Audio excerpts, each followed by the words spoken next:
Well, hello everyone. It's Martin Lush here from NSF Health Sciences.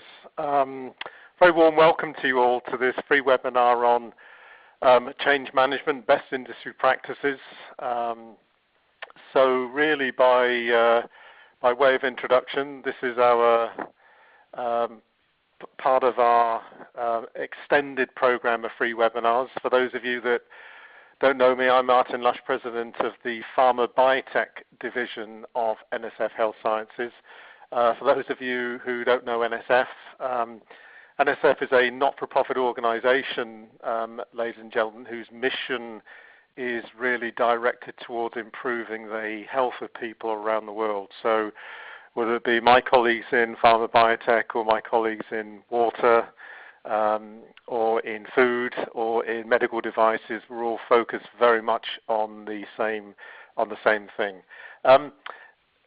This program of webinars, ladies and gentlemen, most of which you've attended, is really focused on helping to prepare you and your colleagues and your companies for the future by focusing very much on doing the basics exceptionally well.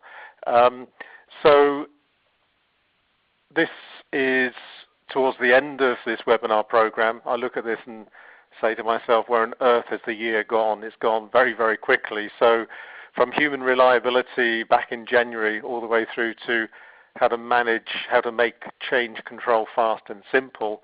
And I'm going to share with you the best industry practices that have enabled many companies to actually achieve this. So we're in October already, 2 more free webinars to go before we hopefully launch the 2016 program.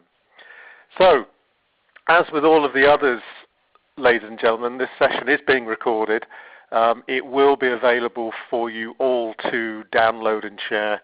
And again, as with all of the webinars, please feel free to spread the word, share these to a broader audience so that everybody can benefit. What I'm about to cover is really a summary of a lot of what we talk about on our 2-day course on rapid change control. Obviously, it's not possible to go into that level of detail. So if you need more information, please just contact me afterwards on my email address, and I'll do my best to get that information to you. You know, this is a big subject. I'm going to share the top 10 best practices with you.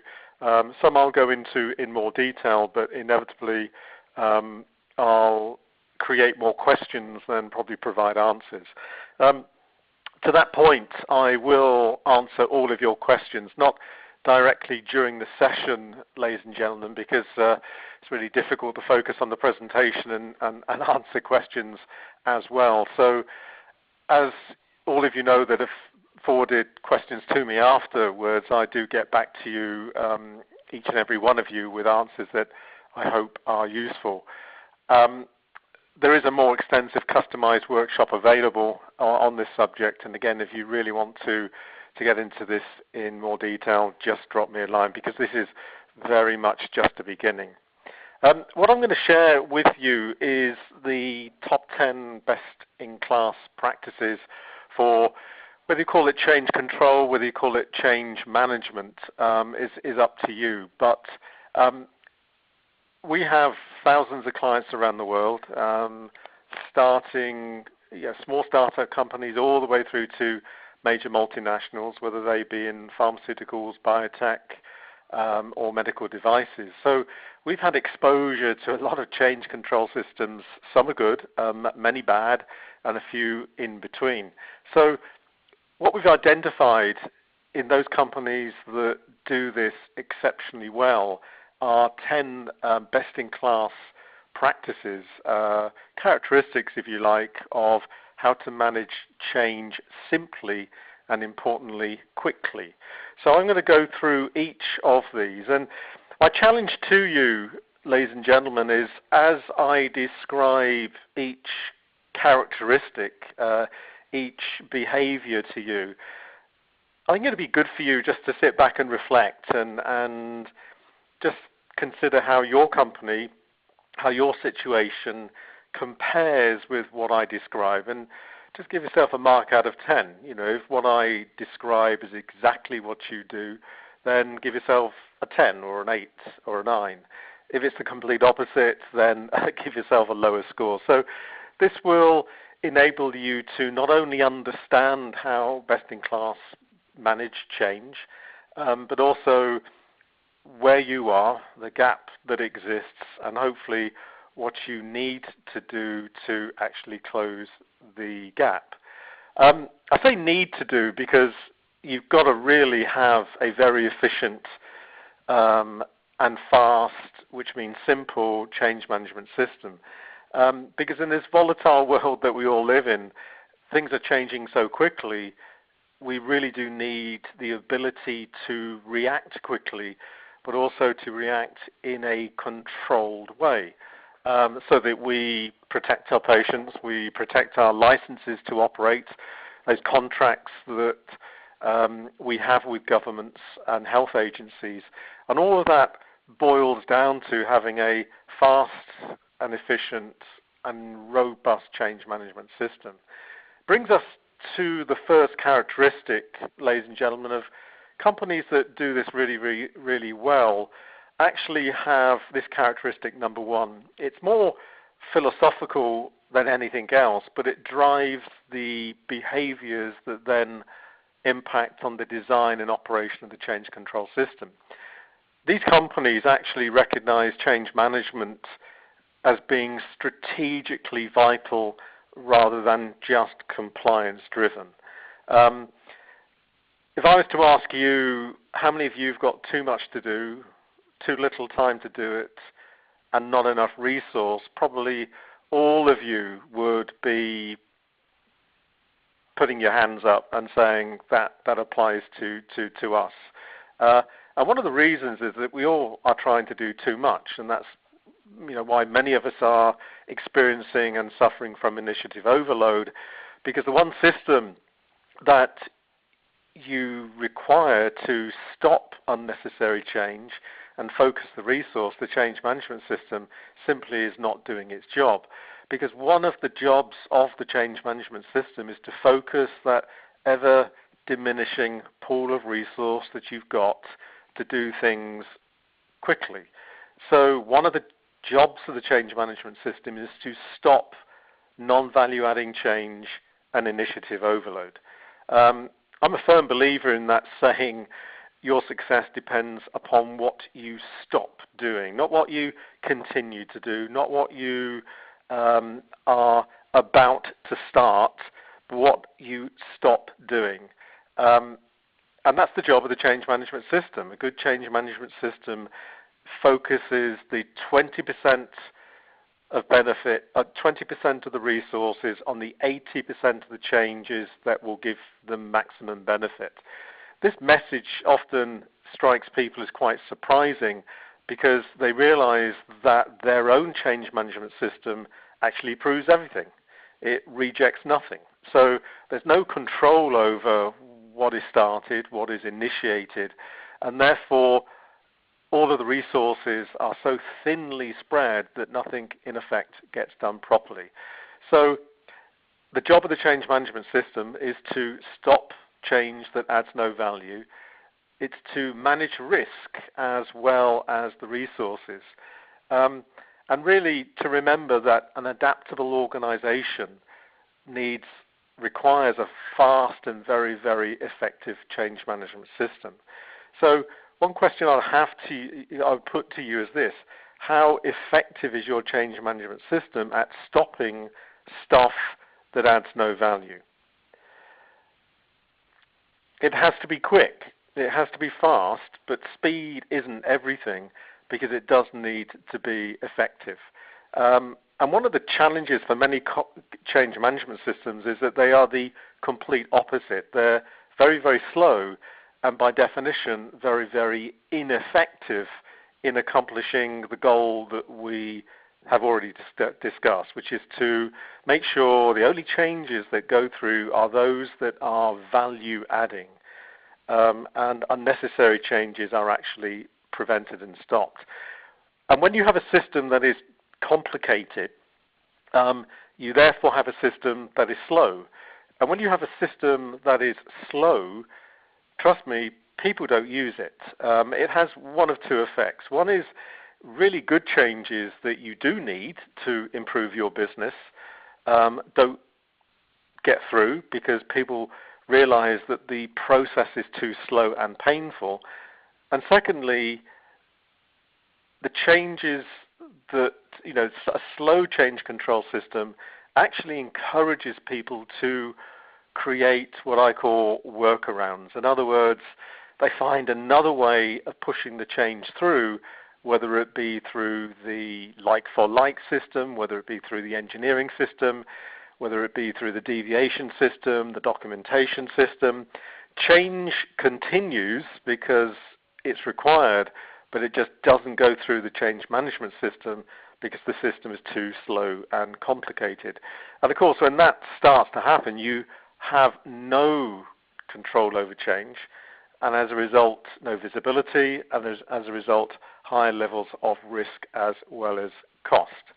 So the last bullet point there is really, really important to realize, ladies and gentlemen, that a slow and complex change management or change control system is actually, in my opinion, a very dangerous system simply because of those points that we raised. Good changes don't even start, and bad changes don't even get detected. So I would say give yourself a mark out of 10 for the starting point for effective change management systems, which is they're not just there for regulatory compliance, they're out there to protect the business and to drive the business forward. That can only be achieved if the users are happy with the system. Now, for those of you that have listened to the webinars on human reliability, how to drive down human error, one factor featured there also features here, which is good user-centered design. So if you have a change management system that is designed by the users, you will actually get a system that ticks all of those very important boxes of being simple, being effective, and being fast. That's challenging with the change management system because there are multiple user groups. What manufacturing wants is completely different to what engineering maybe require, which is probably at odds with QA, which is also complicated by what regulatory affairs actually require. What is really, really key is that users have involvement in the design of the system right from the get-go, right from the start. People often ask me, Martin, is there one particular group here that is more important than any other? If I had to vote for one, it would probably be the manufacturing and engineering departments, because these are the guys that are having to make changes quickly. They're having to improve their processes, and in doing so, that change or those changes need to be very carefully controlled to ensure that risks are minimized and to ensure that regulatory affairs are confident and can sleep easy at night knowing that none of the changes impact on license requirements. That's a roundabout way of saying that what manufacturing and engineering require as the main users of the change management system actually is of vital importance. So as with a batch manufacturing record, if you want that to work effectively, you've got to involve the users in its design. As with SOPs, if you want those to be used, you've got to involve and engage the users in writing and design. The same is true of the change management system. If you want it to work effectively, sit down with the user groups and design it in a way that satisfies as many, but with as many as possible, but with the focus on it being simple, fast, and effective. Now, it's easy to say that, but I know from experience that is not always easy to achieve, partly because many companies don't actually have number one characteristic that we've already discussed, that is the right philosophy regarding change management. In other words, many companies see it purely as a regulatory requirement driven by regulatory needs rather than, in our opinion at least, a core business system that is there to maximize the use of resource as well as protect the patients, as well as making sure that we stay in compliance with all of those promises that we've made in our licenses. When we've run workshops on helping companies to simplify their change management system, we always spend a lot of time and interesting debate asking the users what they want, what manufacturing requires, what engineering requires, and so on and so on. And I say it leads to interesting debate because this is when the disagreements and the differences in opinion actually surface, and this is where some pretty tough negotiation needs to take place, because many change management systems fail when they endeavor to please everyone, because in achieving that endeavor to please everyone, you actually end up pleasing nobody, because the system is too bureaucratic and too complicated. So this stage is really, really key in getting a system that is fast and therefore effective. Moving on to characteristic number 3, ladies and gentlemen, in all of the companies that we've been privileged to work with who manage change very, very effectively, their process is simple and standardized. They have a 2 to 3 page policy that describes the why, supported by a 5 to 6 page procedure covering the how. Now, I'll pause there for 1 second because I'm sure you're sat there looking at each other saying, well, Martin, my policy is 30 pages, my SOP is 30 pages, give or take a few 10 to 15 pages either side, but clearly not as simple as that I've just described. The policy remains fixed, but the SOP can be adapted to reflect local needs and local requirements. We'll come on to that more when we talk about how change management decisions can be made using customized impact assessments. But what is really, really important is that the key steps that people follow from the change leader raising the initial change request all the way through to close out and follow up at the end are standardized. So it doesn't matter whether you are in medical devices, it doesn't matter whether you're manufacturing APIs, or at the other end of the scale, complex monoclonal antibodies, people follow the same key steps from the change leader raising the request, the impact assessment being conducted, the change control committee coming to their approval or not, all the way through to implementation. Those steps remain the same. But one thing is also key is that there is no one-size-fits-all. So the type of impact assessment that drives the decision to approve or reject will be different for an API facility, to a monoclonal antibody facility, to somebody wanting to change printed packaging materials, to others who are wanting to change airflows, for example, in a grade A environment. So the steps that you take are the same, because then it's easy to habituate because it's clearer and more precise, but the types of decisions made are different, which drives a slightly different approach.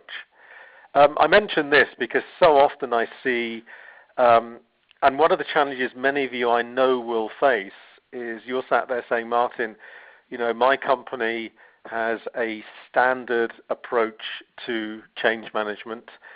In my experience, that is usually down to a corporate-driven system. So many of you are probably sat there saying, well, I can't actually influence much of what you've already described, so where do I go from here?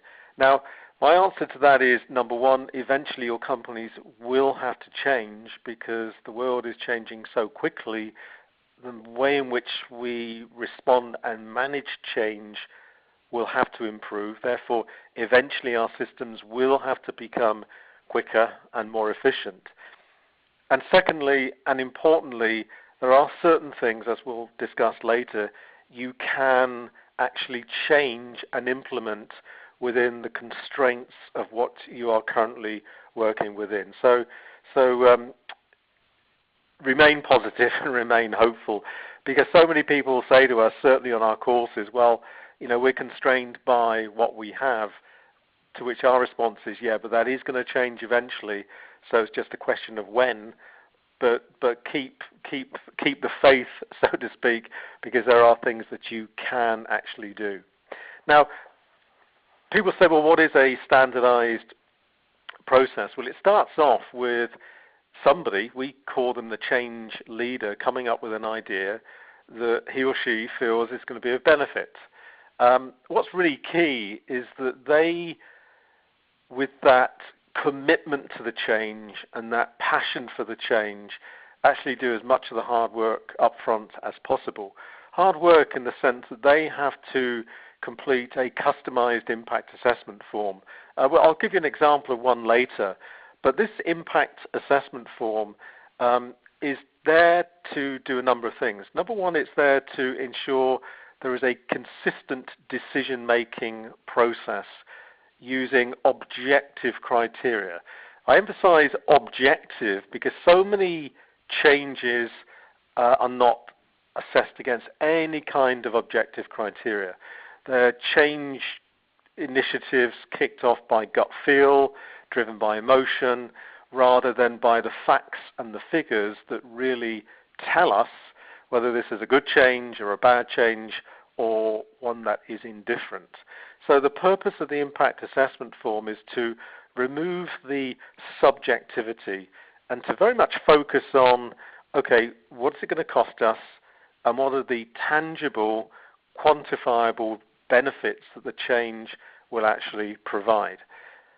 Secondly, the customized impact assessment is there to assess risk. For those of you that have listened in on the human error sessions, or indeed read my posts on human error and reliability on LinkedIn, one thing I always make a point of emphasizing is that when you change anything, you create massive risk of errors and mistakes as a consequence. Why? Because of the habit-forming process that people get conditioned, they get hardwired into following a way of working. So as soon as you change anything, whether it be a small paragraph in an SOP, calculation in a batch manufacturing record, or change the position or layout of a production line or piece of processing equipment, you immediately create risk of errors and mistakes, because once you ask people to work differently, it actually goes against the way their brain is configured, which is to follow the easiest path of action, which is normally the old habit, the old way of working. So the job of the change management system is, number one, to recognize, look, if we change anything, we create risk. So what is the level of that risk and how do we intelligently manage that if we actually go ahead with this change? And thirdly, the purpose of this customized impact assessment, which is really the change leader establishing the facts to decide, is this worth the risk and is it going to really pay its way? It's the last one there, which is to assess cost to benefit.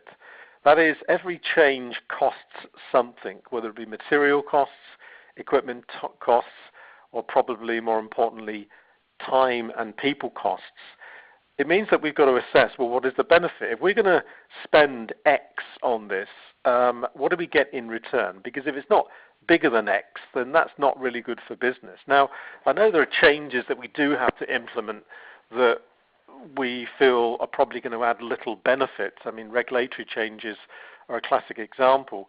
But the more time spent for change leaders on assessing how much is it going to cost and what do we get in return, the better. Because if we don't, then we end up spending more than we're getting back, and complexity increases, cost of goods increase, labor time increases, and so on and so on.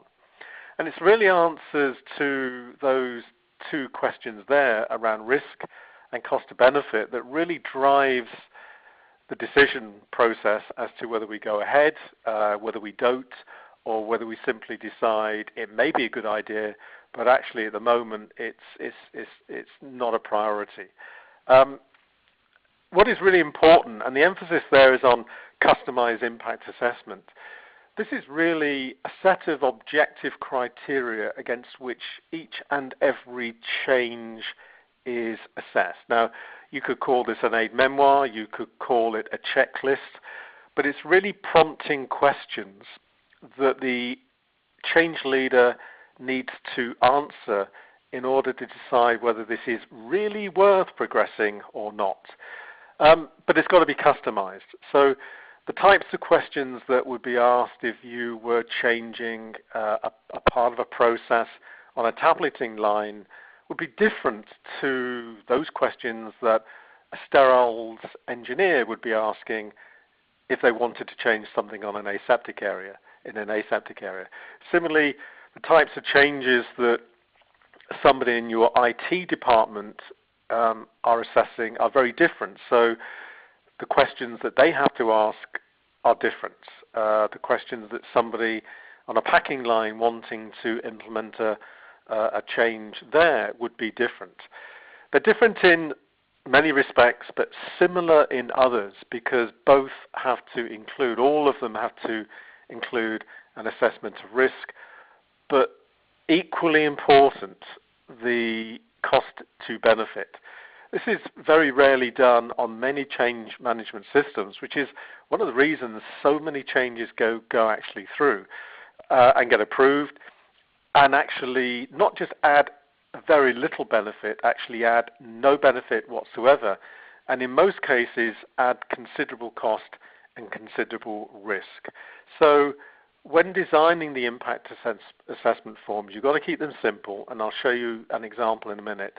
You've got to engage the subject matter experts to ensure the right questions are being asked so that the job they are designed to fulfill, which is to decide between the good, the bad, and the indifferent, is actually achieved. What is really key also is to make sure these impact assessments focus on usability. They do have to be easy to use, because when they're easy to use, people will use them. If they're too lengthy, too bureaucratic, too complex, people simply don't use them as they were designed. So, some general questions that I've always asked when I was in production and in QA, when a change was presented, these are, for me, questions that you can ask irrespective of whether it's a tableting facility, a liquids, creams, ointment facility, a medical device, an API, or a sterile product, or indeed anything else. Starting off with, okay, what's the cost to benefit? Now, as important as I continue to emphasize that is not always easy to quantify, except that there are those that are easy. If you change a new tableting punch and you know that you're going to get, 25% more out, that immediately gives you a number to say, look, the cost is X and the benefit is better. So on occasions it is easy to quantify. On a number of occasions, probably a majority, it's really, really tough. But the point I'm making is that change leaders really do need to work harder at saying this is the reason why. I always like to see the change leader saying, look, this is the reason we want this now, because clearly it wasn't a priority before, so what has changed? The reason for putting that in, ladies and gentlemen, is that so many changes go through the system that are a product of poor decision making, poor problem solving. So a situation where a deviation has occurred, a quality incident has happened, the investigation has been done, and it concludes that, a new SOP needs to be added, or additional cleaning needs to take place, or a vent on an HVAC system needs to be moved. Instead of fixing the problem, the deviation and kappa system can actually create more because the root cause has not been properly identified and thought through. And the change management system is there to stop that kind of poor change as a consequence of poor decision making or indeed poor problem solving, is to stop those types of changes actually going through. Clearly, the use of FMEA and assessing risk of any change is key. What is the severity of harm if we go ahead? What is the severity of harm if we do not implement this change? What is the probability of that happening? How can we reduce that probability? And what is our likelihood of detecting any failure if it were to occur? So by following that very standard and pretty well understood FMEA approach to risk, that can certainly help in deciding, is it worth the cost versus benefit, and what are the risks associated? You know, is this change going to have a regulatory impact? You know, knowing whether what is being changed is actually a license requirement is key. And this is where, if you've been smart in what you put into your licenses, change management becomes so much easier. Whereas for those companies that have put everything into their applications, where there is greater regulatory impact, this is when change management becomes very, very painful. Another question that I've always asked, and best in class ask, is when a change is put forward, does this change impact on a critical control point, a CCP, which by definition is a point that, if changed, has a direct impact on a key quality attribute of the product. It would be sterility, apyrogenicity, homogeneity, distribution of the drug substance, and so on. And does this change have any potential impact on the validated state? Does it indeed have impact on health, safety, and the environment? What is the scope of the change? You know, is this just one lab, one plant, 3 plants, 5 plants? Is this local? Is this global? Any downtime required? In other words, do we need to be closing the facility, shutting down the packing line in order for this change to be implemented? And also another really important point is, what key performance indicators or performance measures are we going to use to measure the success of the change? In other words, to justify its implementation based upon, back to square one, cost and benefit. Now, if we were to spend time, we could come up with a few more to add to this. And on our Rapid Change Control course, we share a lot of these impact assessment forms for tableting and for water systems, for printed packaging components. So there's a lot of customization to be done, which is easier with the active involvement of your subject matter experts, who really are the ones that understand what questions need to be asked in order to decide cost to benefit, risk, regulatory impact, and so on. The challenge here in designing these impact assessment forms, ladies and gentlemen, is not to get carried away.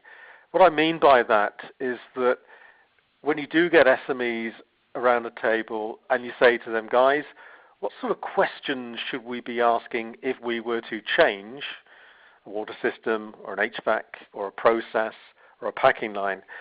You tend to get lots and lots and lots of ideas and thoughts, and that then leads to an impact assessment form that actually is 3 or 4 pages long, and then you then immediately slow the process down. The process becomes complicated, and as I said right from the first slide, people then either stop using it or they don't actually think about the questions being posed and asked in this vital stage of impact assessment. So I've limited these here because you really need to focus on the 20% of questions that provide 80% of value. So just give that very, very careful consideration. In the standardized process then, you have that change leader who takes ownership of the change. They complete the impact assessment. That impact assessment hopefully convinces them that, yes, this is really worth pursuing. They then submit that impact assessment to a local change control committee.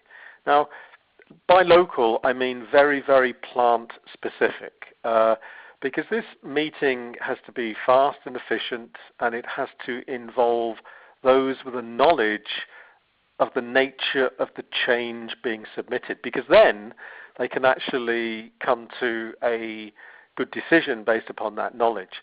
So it has to be local. I've used the term there, committee. If this extends to more than 4, be very, very careful. When I've run change control committees on my manufacturing facilities, it's involved the head of manufacturing or the plant manager. It's involved local QA. It's usually involved the engineering group because they were often the sponsors of many of the changes, and that was about it. There was nobody from regulatory affairs. There was nobody from safety. And it's really important to recognize that the more people you have, the least effective the meeting becomes. Weekly is a frequency I put down there, but if more changes were coming through, then it would be more frequent. The frequency with which this illustrious change control committee meets is determined by one thing and one thing only, and that's the volume of change coming through. If there's lots of changes coming through, the group meets more often. If there's less, then maybe it's just weekly. It could be monthly.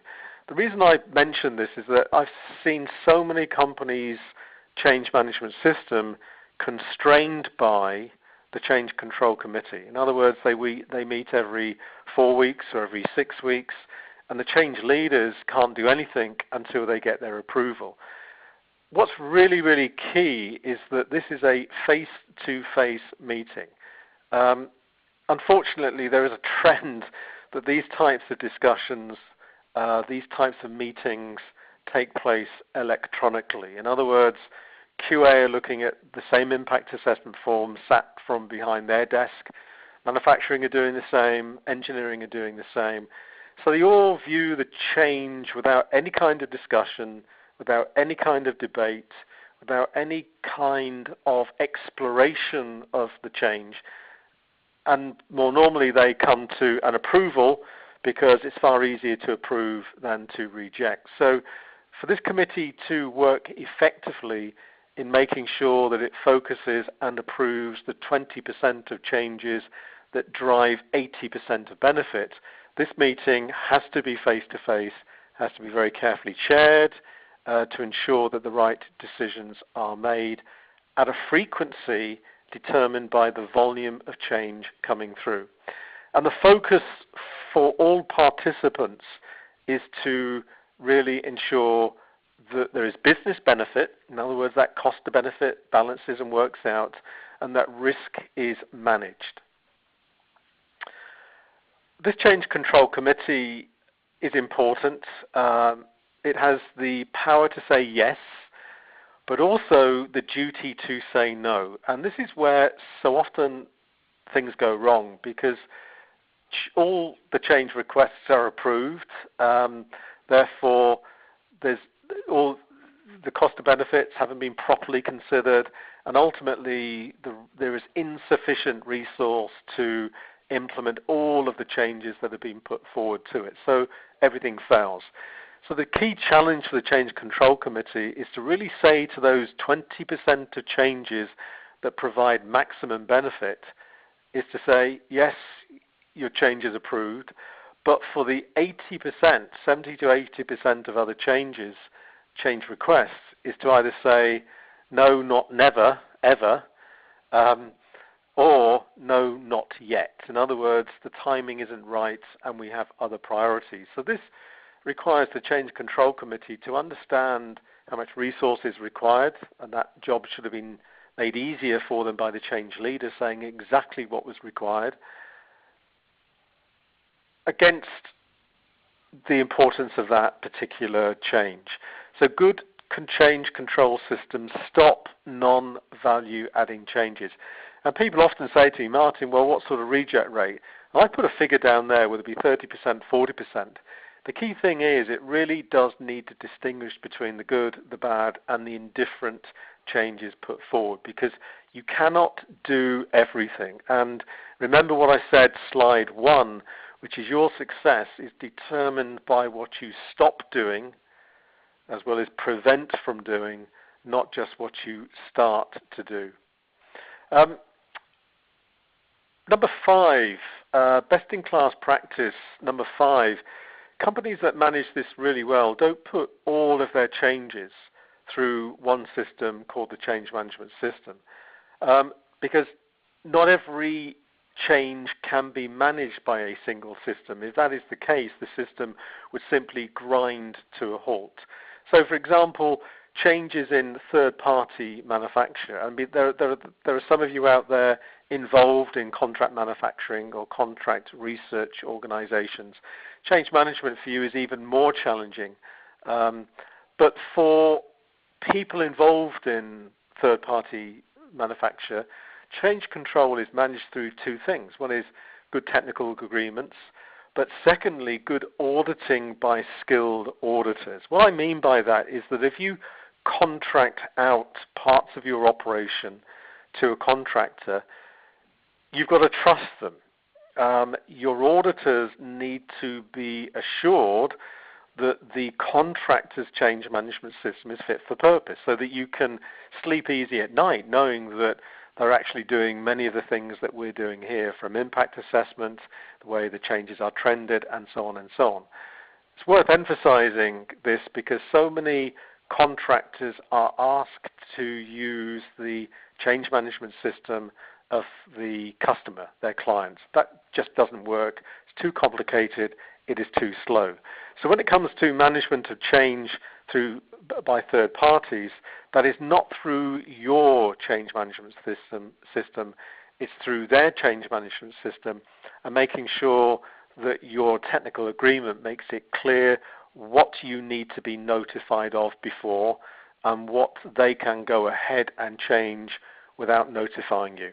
Again, it's about speed, but also balancing that with effectiveness. SOP changes are controlled by documentation system, not by the change management system. And probably most of you are out there going, well, that's common sense, Martin. But, I still see probably in 20 to 30% of companies I visit, even changes to their documentation go through the change control system. And clearly, for SOPs in particular, that is not required. It would clog the system up. It would prevent changes from moving through the system. The exceptions are obviously any documents that have a regulatory impact, changes to batch manufacturing records, changes to certificates of analysis, for example. Sure, when they have a regulatory impact, the change control system is the way to assess and control that change. But for a vast majority of SOP changes, and there are many that normally go through, they have to be managed by your documentation system. And similarly, changes made during validation, that's managed through your validation system. And lastly, like-for-like changes. This is always an interesting one because one way engineering has of navigating around a complex change control system is to justify a particular equipment change under the heading of, well, it's like for like. That's fine, providing it is like for like. And that means engineering needs the systems in place to ensure the process of defining like for like and assessing like for like, all the way back to purchasing of equipment, is actually robust and sound and can be trusted. Number 6, ladies and gentlemen, in terms of best-in-class practices, I mean, arguably this should be number 1 in my book. To manage change effectively, you really must have in-depth knowledge of products and processes. Now, that might be self-evident, it might be obvious, but it isn't always practiced. The bottom line is you cannot assess the significance of any change. You cannot assess the risk of any change unless you really understand the product and its key quality attributes, unless you can really understand the process's critical control points and what is in the regulatory and compliance submissions. And you also need very, very good competencies in risk management and risk-based decision making. So one of the webinars that follow this one, I think, is on risk-based decision making. We ran one earlier in the year as well. So the ability to manage change intelligently depends upon having the underpinning knowledge required to decide, is this yes or is this no? Now, that clearly is a common sense approach, but one thing I do see in the industry at the moment, and have seen for many years, is an erosion, a dilution of the expertise in many companies relating to their products and their processes and what's in their license, as well as their ability to make risk-based decisions. So often, we go into companies and with the objective of running in-house change control courses, and then we suddenly realize that actually what they do need is a training program on their own products and their own processes and what they have submitted and not. Because without any of those, you can't come to an intelligent decision as to whether you go ahead and approve or reject and not. So give yourself a mark out of 10, ladies and gentlemen, for that best-in-class practice. We move on to number 7. It's really quite interesting when you look at the statistics around changes made, not just in pharmaceuticals, but in most other industries as well. When you ask the question, well, did they work? Did that particular change deliver the benefit it set out to deliver? And it doesn't matter where you look and in what industry, the conclusions you generally come to, and this is supported by a lot of data, is that no, actually they didn't work and the change failed. In actual fact, up to 80% of changes fail to deliver the benefit they set out to deliver. Now, that can be down to a number of things, but in particular down to poor implementation. Companies often focus on the mechanics of the change control process, doing their impact assessment, using FMEA, without realizing that for change to work, you need to convince hearts and minds of those at the receiving end. So people on the packing line, people in the autoclave area, people in the tableting process, these are the people whose behavior has to change. Now, for those of you that have listened to my webinar on errors and on habit change, you will realize that this is really tough because old habits don't get broken, they are not removed, they remain dormant and can only be replaced by stronger habits that through practice have become more normal. So the whole process of changing the hearts and minds of people to implement and embrace the new change is the one that is most challenging, and because it's managed typically so badly because of resistance to change, people wanting to stick with what they know, wanting to stay with their old habits rather than adopt the new riskier ones, it's inevitable that that change will fail through poor implementation. So best-in-class companies spend a lot of time educating their change leaders, not on the mechanics of the change management process, but also on how to overcome resistance, how to create ownership and support, how habits are formed, and how to establish new habits, new triggers, new routines, and new rewards, and how to create the need or the motivation for the change to happen and to be a success.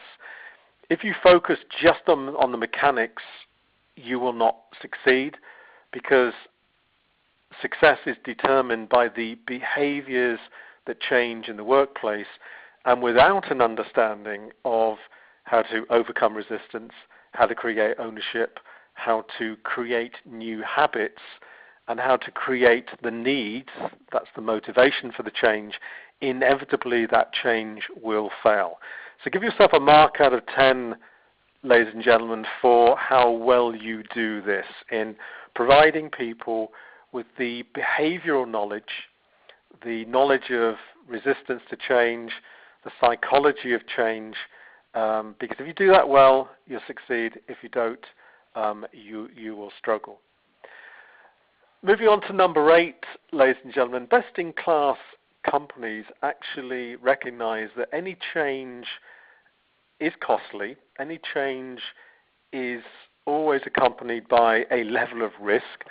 Therefore, it seems pretty common sense that you go back once the change has been implemented and has been working for a period of time, and you simply ask the question, well, did it work? In other words, did it generate the rewards we thought it would generate? Remember, I think it was the second or third slide, I said when we look at the impact assessment, part of the job of the change leader is to actually say, look, this is how I am going to measure the success of the change, either quantifiably or qualitatively, whichever is best. And then 6 months later or 8 months down the road, when the change has been implemented and the line has been working or the production facility has been working with that change, that's when you take all of the users together and say, okay guys, how's it going? Did it work? Let's start having a look at the results. Did it deliver the expected benefits? This follow-up is also vital in understanding when it didn't work, when it actually didn't perform as well as you expected. This is an incredibly important learning opportunity because so much can be learned from the errors and mistakes that have happened. So, if a change was implemented, but it failed, that's when you sit down with all of those involved to say, okay, did we get the impact assessment wrong? Were our assumptions misplaced? Was it down to poor implementation? What would we do differently next time? Because if you don't do the follow-up, all you're going to do is to repeat the same mistake time and time and time again. And it's really quite surprising. Still, a number of change management systems have no follow-up. There is no assessment of did it work, did it not, and what would we do differently next time, which then leads to the mistake being made again. One important point here, ladies and gentlemen, is that if you find it was a failure, you've also got to assess the risk, because clearly if it didn't work, there may well be different reasons for that and different risks as a result. So you might have to do something in order to reduce that risk as a result of poor implementation or poor execution. Moving on to number 9, ladies and gentlemen, best-in-class practices. Best companies measure the right things. This isn't a session on performance measures. Maybe that's something we'll do next year because it's not something that we as an industry do particularly well. The philosophy relating to performance measures, as far as NSF is concerned, is that less is more. And it's the quality of measures that matters. So many of you I know are suffering from this disease, death by measure. So we start measuring too many things too much, and as a result, all of our understanding is compromised because we're just overloaded with measure after measure after measure. Secondly, when we run sessions on performance measures, the first question we ask our clients and our colleagues is, before choosing the measure, choose the behavior you want it to drive. That's really, really important, because once you choose the behavior that you're wishing to encourage, the measure can then be selected, not the other way around.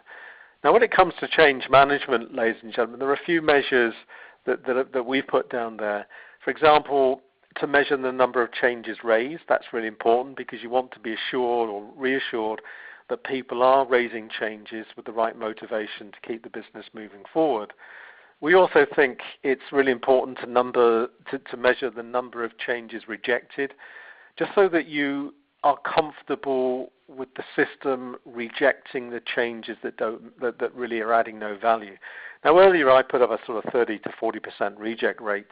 That's very much a gut feel as far as I'm concerned. The key thing is the change management system does need to discriminate between the good changes, the bad changes, and the indifferent changes. That's those in between. So getting a sense of reject rates, I think, is good because it gives you that confidence that your system is being discriminatory. You certainly want to know whether the change was successful, because this is really the whole point, to make sure the changes add value, because otherwise there's no point in doing them.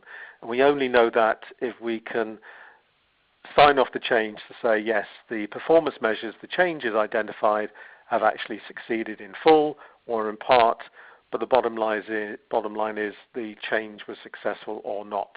But also to really examine the failures and to consider these as learning opportunities, because every time a change doesn't work, there's a lot of information in there that will tell us why. And then finally, and most importantly, best-in-class practices for many companies is that they don't review their change management policy every 3 years. Why on earth would you wait that long for a system that is so vital to the success of your business? So the best-in-class companies will review their change management policy every year minimum, with the attitude that, you know what, our systems can always be improved. So this is an annual performance review. It's reviewed through audits and self-inspections. And importantly, this is going down to the users to say to the users, whether they be engineers, whether they be in the labs, whether they be manufacturing folk, to say, okay guys, what has worked well, what is not, and now let's publish and share this. So, there you go guys, how did you do? Quite a few questions have come through, and I will reply to Bobby and a few more. But what I'll ask you to do is to actually reflect on the 1 to 10. Reflect on the scores that you've given each. Discuss those scores, ladies and gentlemen, with your colleagues. And please drop me a line if you want more information, because we at NSF really consider the change management system to be a vital part of your change, of your quality system, that will determine whether you succeed or fail in the future. You know, the world is changing so quickly. You've only got to read the newspapers and listen to the news to know that. So it means that we need to respond quickly. And the one thing that enables us to do that in a controlled way, to use the diminishing pool of resources that we all have, is the change control system. So there we go, ladies and gentlemen. That is best-in-class practices for change management. For those of you who have registered for the next session in November, Risk Management, Best Industry Practices, I really look forward to speaking with you again then. Remember, this is being recorded. Please access the recording, and we'll tell you how later, and please share this with as many people as possible. And on that note, great talking with you again, and hopefully see you again in November. Until then, take care.